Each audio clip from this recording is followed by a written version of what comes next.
Galvanometer शुरू करेंगे बेटा। मूविंग कॉइल गैल्वेनोमीटर थोड़ा सा हमने कल पढ़ लिया था, कोई बात नहीं, शुरू से देखेंगे बेटा। यहाँ पर मूविंग कॉइल गैल्वेनोमीटर एमसीजी के नाम से ये हमारे पास आएगा। क्या काम करता है बेटा, किस लिए यूज होता है? जितने भी गैल्वेनोमीटर है मैंने आपको बताए थे, सभी गैल्वेनोमीटर करंट मेजरिंग डिवाइस होते हैं बेटा। बहुत सारे टाइप के मूविंग कॉइल गैल्वेनोमीटर, बहुत सारे टाइप के गैल्वेनोमीटर होते हैं, जैसे vibration galvanometer, tangent galvanometer, hot wire galvanometer, dead beat galvanometer, moving coil galvanometer, और भी बहुत सारे टाइप के होंगे। प्रिंसिपल के बेस पर इनका नाम रखा जाएगा। काम सबका क्या होगा बेटा? एक ही होगा, to measure the current, current को मेजर करना, डिटेक्ट या मेजर द करंट। ये डायरेक्शन को भी बताते हैं बेटा, है ना, मूविंग कॉइल वाला डायरेक्शन को भी बताता है। तो लिख लेंगे, it is a device which is used to detect or measure small amount of current, small amount of current, छोटी करंट मेजर करता है। और पढ़ेंगे that is called ammeter. Ammeter भी करंट मेजरिंग डिवाइस है, लेकिन थोड़ी ज्यादा करंट मेजर करता है, तो इसलिए हमने इसको कह दिया छोटी करंट मेजर करता है, ठीक है ना। ये करंट मेजरोमीटर भी, ठीक है, बाद में बात करेंगे अमीटर की। फिलहाल फोकस करते हैं बेटा गैल्वेनोमीटर पर। गैल्वेनोमीटर का प्रिंसिपल क्या है? जैसे कि नाम से पता चल रहा है, it is a moving coil galvanometer. It means it must have a coil that must move as we pass the current. The more current we pass through the coil, the more it deflect, and hence we can detect the more amount of current. क्या मतलब हुआ बेटा इसका? क्या मतलब हुआ कि principal, heading डाल लो बेटा, प्रिंसिपल, क्या प्रिंसिपल है इसका? It's working is based on the fact that whenever we pass a current in a coil placed in a magnetic field, अगर किसी मैग्नेटिक फील्ड में एक कॉइल रखी हो और उसके अंदर we allowed to pass the current, then it experience a torque. वो जो कॉइल है बेटा, वो क्या एक्सपीरियंस करेगी? टॉर्क एक्सपीरियंस करेगी। हमने कल डेरिवेशन भी किया था, tau equal to B I N A sine theta. B क्या है बेटा? यहां पर मैग्नेटिक फील्ड है, आई यहां पर करंट है जो हमें मेजर करनी है, एन नंबर ऑफ टर्न्स है, ए एरिया है, और थीटा एंगल है किस किस के बीच में? एरिया और मैग्नेटिक फील्ड के बीच में। यहां हम क्रॉस प्रोडक्ट भी लगा सकते हैं, ठीक है, क्रॉस प्रोडक्ट भी लगा सकते हैं हम लोग। यहां पर एनआईए को हम एम बोलते हैं बेटा, एम बी साइन थीटा से इसे डिनोट कर देते हैं, M B sine theta. M क्या है? Magnetic moment. कल मैंने बताया था मैग्नेटिक मोमेंट क्या होता है बेटा? Number of turns multiply by area. I into A is called magnetic moment of A current loop. Current loop का मैग्नेटिक मोमेंट, एन टर्न होंगे तो एन से मल्टीप्लाई कर देंगे। तो यहां हम इसे एम बी साइन थीटा भी लिख सकते हैं, एम बी साइन थीटा भी लिख सकते हैं बेटा, कोई ऐसी बहुत बड़ी बात नहीं है। एम क्या है? Magnetic moment, N I A. Unit क्या होगी मैग्नेटिक मोमेंट की? Ampere into metre square. तो यहां पर टॉर्क है, जितना ज्यादा करंट होगा उतना ज्यादा टॉर्क लगेगा, जितना ज्यादा टॉर्क लगेगा उतना कॉइल डिफ्लेक्ट करेगी, जितना कॉइल डिफ्लेक्ट करेगी उस डिफ्लेक्शन को देखकर हम मेजर कर लेंगे, हम कैलकुलेट कर लेंगे कितनी करंट इसमें पास हो रही है। इसीलिए इस डिवाइस का नाम क्या रखा गया है बेटा? मूविंग कॉइल गैल्वेनोमीटर, ठीक है। चलिए अब इसकी कंस्ट्रक्शन की बात करते हैं बेटा। कंस्ट्रक्शन क्या कहती है इसकी, हेडिंग डाल लेंगे कंस्ट्रक्शन। कंस्ट्रक्शन बड़ी सिंपल सी है बेटा, एक कॉइल लेनी है, एक कॉइल लेनी है जो कि सबसे पहले एक नॉन मैग्नेटिक मेटल का फ्रेम लेंगे। ये एक नॉन मैग्नेटिक मेटल का फ्रेम है बेटा, मेटल का frame non magnetic. Non magnetic क्यों लिया, क्योंकि मैग्नेटिक फील्ड में फिर ये इधर उधर भागेगा, अपने आप ही भागेगा बिना करंट के, तो हम तो करंट मेजर कर रहे हैं ना बेटा, तो मैग्नेटिक फोर्स ना लगे। नॉन मैग्नेटिक मेटल फ्रेम, ठीक है, जैसे कॉपर का ले सकते हैं, और भी चीजें होती हैं। इसके ऊपर एक वायर लपेटना शुरू करेंगे, मींस एक कॉइल वाउंड करेंगे। कितने टर्न की, जितना ज्यादा हो सके उतने टर्न आप वाउंड कर दीजिए।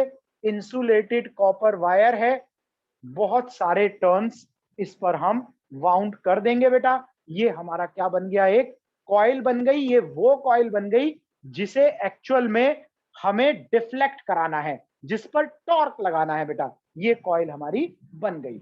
अब मैग्नेटिक फील्ड के बिना तो ये टॉर्क एक्सपीरियंस करेगी नहीं, यानी हमें यहाँ एक मैग्नेटिक फील्ड भी लगाना है, लेकिन यहाँ हम कोई ऐसा वैसा मैग्नेटिक फील्ड नहीं लगाएंगे, एक खास तरह का मैग्नेटिक फील्ड लगाएंगे बेटा, जिसका नाम होता है रेडियल मैग्नेटिक फील्ड। एग्जाम में क्वेश्चन आता है, what is radial magnetic field, what is its significance, how we can achieve it, हम इसे कैसे बनाते हैं।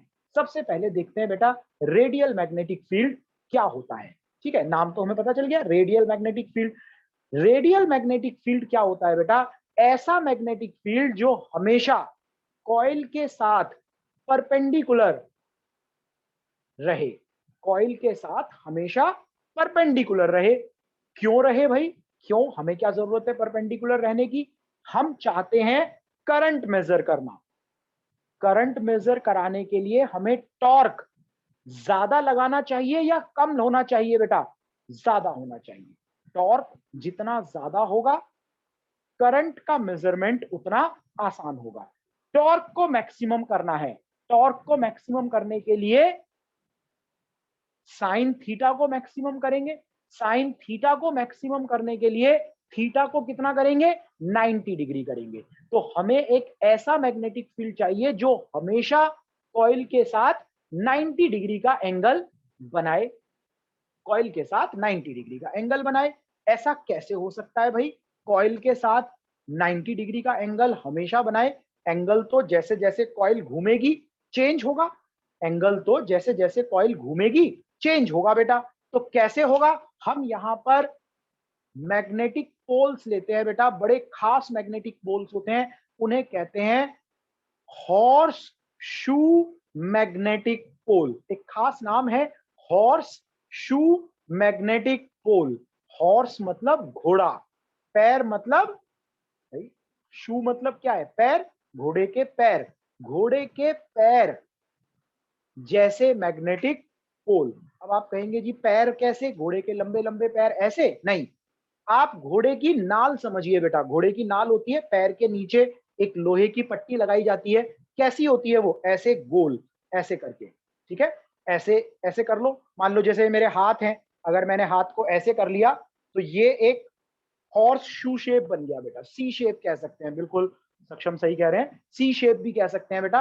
तो ऐसे पोल बनाएंगे हम इस तरह के, ठीक है। चलिए यहां पर बना लेते हैं, थोड़ा 3D में बनाने की कोशिश करेंगे बेटा, है ना। सर कॉनकेव कॉनकेव टाइप के, बिल्कुल सही।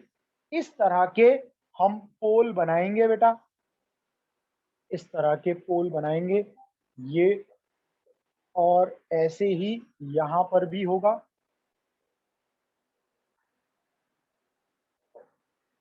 इस तरह से ये पोल बनाएंगे, ठीक है, ऐसे करके। ये तो मैंने थोड़ा सामने से इसको काट दिया, वरना ये पूरा कवर करेगा बेटा, इसको पूरा कवर करेगा, है ना। हमने कॉइल दिखाने के लिए यहाँ पर ये छोड़ दिया, अदरवाइज ये इसे पूरा कवर करेगा। और ये horseshoe shape magnetic pole, एक नॉर्थ बना दो बेटा, एक साउथ बना दो, ये हमेशा कॉइल के साथ कैसा एंगल बनाएगा, 90 एंगल बनाएगा, जिससे टॉर्क मैक्सिमम लगे। ऐसे मैग्नेटिक फील्ड को हम रेडियल मैग्नेटिक फील्ड कहते हैं बेटा। क्या कहते हैं? रेडियल मैग्नेटिक फील्ड कहते हैं। ठीक है, एक नंबर में क्वेश्चन पूछ लेते हैं, what is radial magnetic field, where it is used, what is its significance, what is how we achieve this magnetic field. तो ये सारी बातें मैंने आपको बता दी। यहाँ पर हम अब इसकी कंस्ट्रक्शन लिख लेते हैं, क्योंकि बेटा इतना सारा हमें याद नहीं रहेगा, तो कंस्ट्रक्शन लिख लेंगे तो जो छोटे छोटे क्वेश्चन आएंगे यहाँ एक नंबर के, वो हमें यहाँ पर लर्न रहेंगे। तो लिखना शुरू करिए। इट कंसिस्ट ऑफ, लिखना शुरू करेंगे बेटा, it consists of a non-magnetic metal frame, non-magnetic metal frame, इसमें एक non-magnetic metal frame है, which is wounded by a insulated copper wire with large number of turns, जितने ज्यादा टर्न टॉर्क उतना ज्यादा, टर्न ज्यादा करेंगे बेटा, थीटा को भी 90 कर लिया, जितने ज्यादा टर्न उतना ज्यादा torque, with large number of turns. ठीक है, with large number of turns. This coil is suspended, लटकी होती है,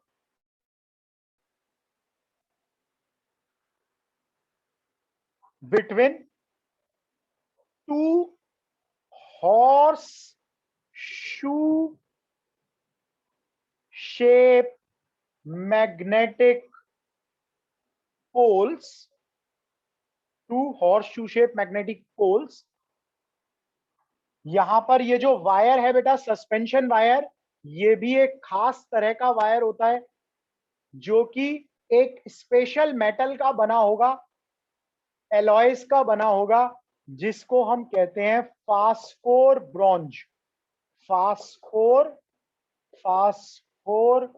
ब्रॉन्ज एलॉय। ठीक है, with the help of magnetic pole, with the help of a suspension wire made up of phosphor bronze alloy, जो कि phosphor bronze alloy का बना होगा। अभी वर्किंग में बताऊंगा बेटा मैं इसमें इस फास्फोर ब्रॉन्ज का क्या काम होता है। अभी हम सेंसिटिविटी पढ़ेंगे मूविंग कॉइल गैल्वेनोमीटर की, तब हम इसे देखेंगे बेटा। ये स्प्रिंग लगा दी हमने, यहाँ पर ये स्प्रिंग लगा दी,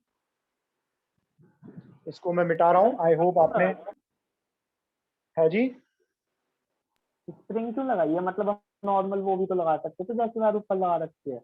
नॉर्मली लगाते हैं बेटा, लेकिन स्प्रिंग इसलिए बोल देते हैं जिससे ये हिले ना इधर उधर, फ्रिक्शन कम से कम हो, है ना। हाँ,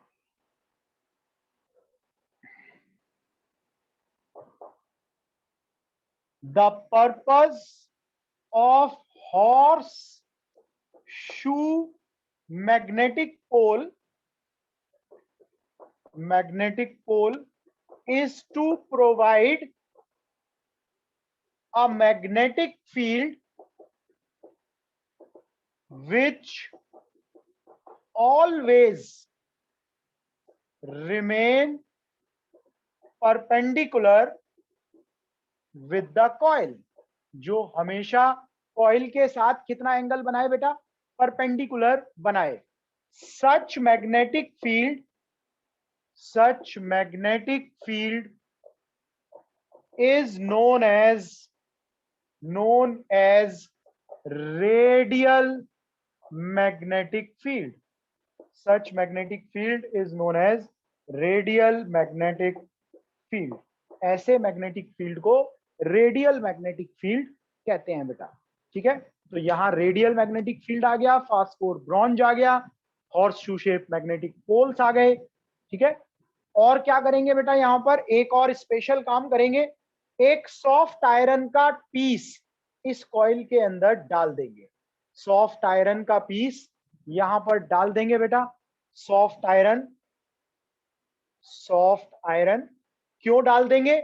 जिससे ये मैग्नेटिक फील्ड को अपनी तरफ अट्रैक्ट करे और मैग्नेटिक फील्ड की वेस्टेज को रोके बेटा, ठीक है, मैक्सिमाइज करे मैग्नेटिक फील्ड की इंटेंसिटी को कॉइल की तरफ।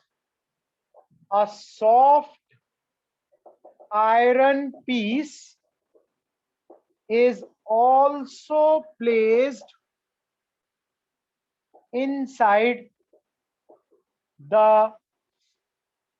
coil to increase the intensity of magnetic field, to increase the intensity of magnetic field across the coil। Coil पर मैग्नेटिक फील्ड की इंटेंसिटी को बढ़ा दे बेटा, ठीक है, कॉइल पर मैग्नेटिक फील्ड की इंटेंसिटी को बढ़ा दे, ठीक है। ये हो गई इसकी कंस्ट्रक्शन बेटा। फिर हम अब करेंगे इसकी वर्किंग। फटाफट से कंस्ट्रक्शन कॉपी करो और बताओ कहीं प्रॉब्लम हो तो, है ना। Working, whenever we pass the current through the coil,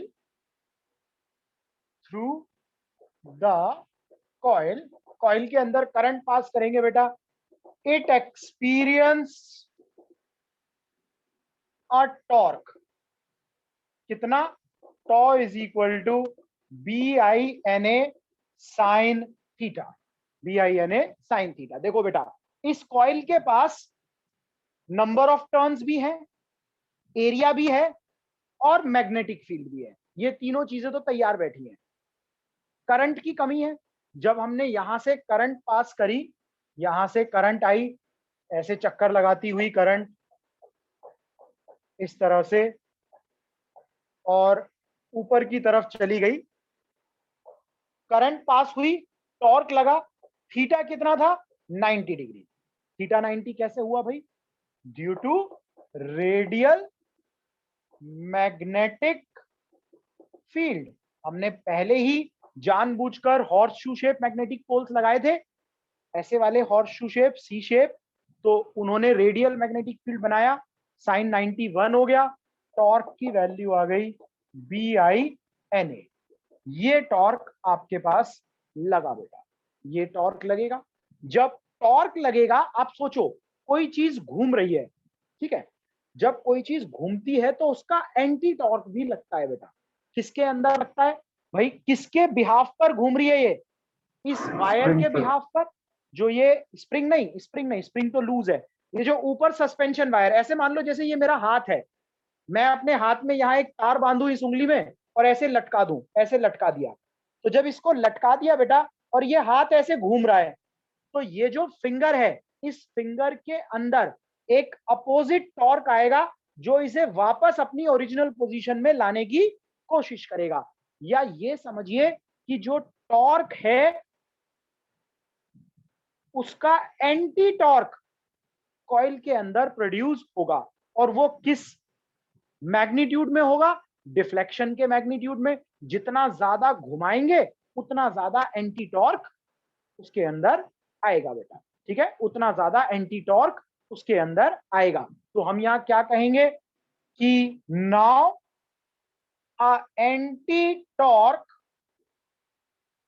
will produced in the suspension wire, suspension wire में एंटी टॉर्क प्रोड्यूस होगा which is directly proportional to deflection. जितना ज्यादा मरोड़ेंगे उतना ज्यादा एंटी टॉर्क प्रोड्यूस होगा बेटा, ठीक है। Torque is equal to K phi, phi यहां पर क्या है? एंगल ऑफ डिफ्लेक्शन, जितना कॉइल घूमेगा। सेकंड नंबर, हम जानते हैं torque is equal to anti torque होगा बेटा, तो यहां से BI NA is equal to आ गया K फाई, और I इज इक्वल टू आ गया K phi upon BNA, K phi upon BNA। यहां लिख लेना, K is called torsional constant, के यहाँ क्या है, टॉरिशनल कांस्टेंट, इसे हम टॉर्क कांस्टेंट भी कहते हैं, अदरवाइज इसे ऐसे ही थोड़ा स्टाइल से बोलना हो तो क्या बोल देते हैं, टॉरिशनल कांस्टेंट बोल देते हैं बेटा। ठीक है, तो के यहाँ टॉरिशनल कांस्टेंट है और यहां पर क्या आ गया बेटा, I is equal to K upon B N A, K upon B N A into 5, K upon B N ए, इसको हम लिख लेते हैं G, G is called galvanometer constant, G is called galvanometer constant. और यहां से हमें एक फाइनल फॉर्मूला मिल गया, I is equal to G5। G की वैल्यू हमें पहले से पता होती है, के की वैल्यू हमें पता है, नंबर ऑफ टर्न्स हमें पता है, मैग्नेटिक फील्ड पता है, एरिया पता है। इससे हम के निकाल लेंगे बेटा, इसका, इससे हम क्या निकाल लेंगे, इसका के निकाल लेंगे बेटा, और के निकल जाएगा, के नहीं जी निकल जाएगा, जी की मल्टीप्लाई जितना डिग्री ये घूमेगा उससे करके हम यहाँ पर करंट की वैल्यू पता लगा लेंगे। ठीक है, करंट की वैल्यू पता लगा लेंगे बेटा, और यही हमारा क्या है, working of moving coil galvanometer. फटाफट से इसे कॉपी करिए और बताइए कहां प्रॉब्लम आ रही है, working of moving coil galvanometer.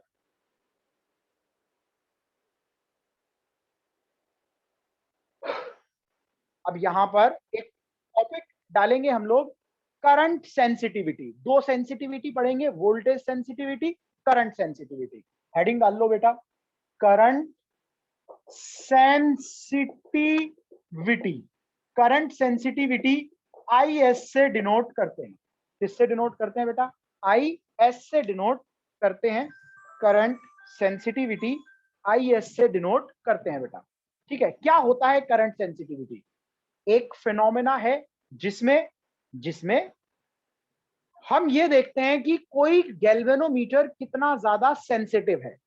आप बताइए बेटा, एक गैल्वेनोमीटर सेंसिटिव है, ये अच्छी बात है या बुरी बात है, मतलब ऐसा होना चाहिए या नहीं होना चाहिए, सर अच्छी बात होना चाहिए, है। होना चाहिए। अच्छी बात है। जो जितना ज्यादा सेंसिटिव होगा वो उतना ज्यादा इजीली करंट को डिटेक्ट करेगा, मतलब उससे करंट डिटेक्ट करना उतना इजी होगा, वो उतनी छोटी करंट के लिए भी सेंसिटिव होगा, उतनी छोटी करंट के लिए भी हल्का सा डिफ्लेक्शन देगा, थोड़ी सी करंट आई थोड़ा सा घूम गया, थोड़ी सी करंट आई थोड़ा सा घूम गया। अगर कम सेंसिटिव होगा तो थोड़ी बहुत करंट का तो पता ही नहीं चलेगा, आई और गई, क्योंकि सेंसिटिव नहीं है। समझ रहे हो ना, सेंसिटिव का मतलब क्या होता है। तो मान लीजिए हमने इसमें आई करंट पास करी और ये 5 डिग्री डिफ्लेक्ट हो गया, यूनिट करंट पास करने से जितना डिफ्लेक्शन होगा इसी वैल्यू को क्या कहते हैं बेटा, करंट सेंसिटिविटी कहते हैं। The amount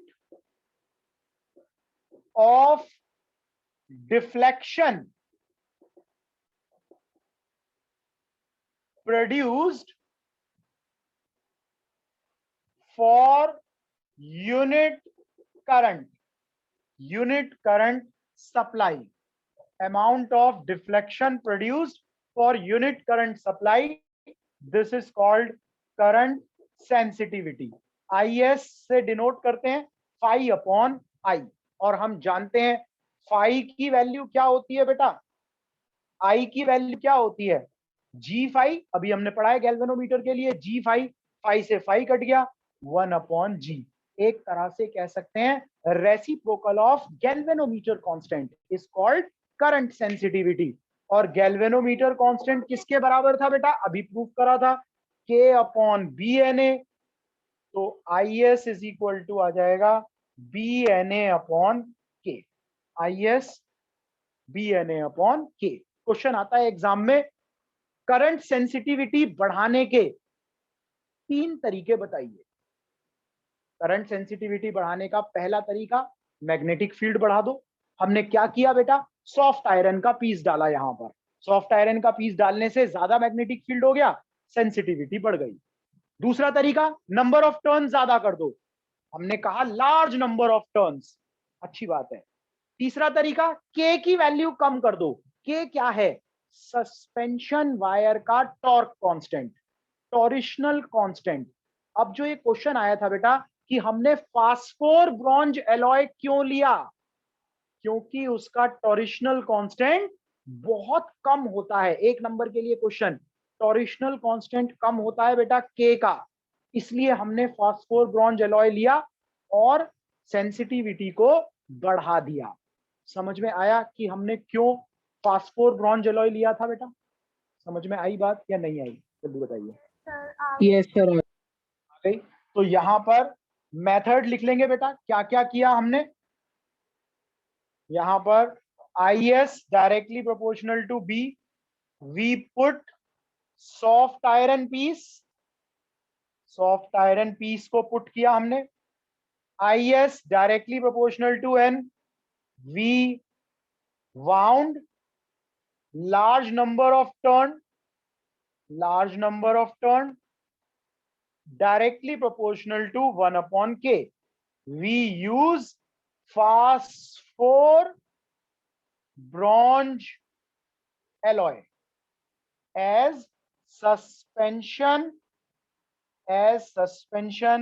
wire. Suspension wire में फास्फोर ब्रॉन्ज एलॉय लिया क्योंकि उसकी वैल्यू कम होती है। It has a minimum value of torsional constant and increase the sensitivity. ठीक है, सॉफ्ट होता है बेटा, सॉफ्ट। टॉरिशनल कांस्टेंट कम होना मतलब सॉफ्ट होना। सॉफ्ट होता है तो ये आराम से लचीला है, घूम जाएगा, वापस आ जाएगा, फिर घूम जाएगा, फिर वापस आ जाएगा। ठीक है, इसलिए हमने यहाँ फास्फोर ब्रॉन्ज एलॉय लिया। समझ में आ गया बेटा सारी बातें? करें यहाँ यस सर। करिए।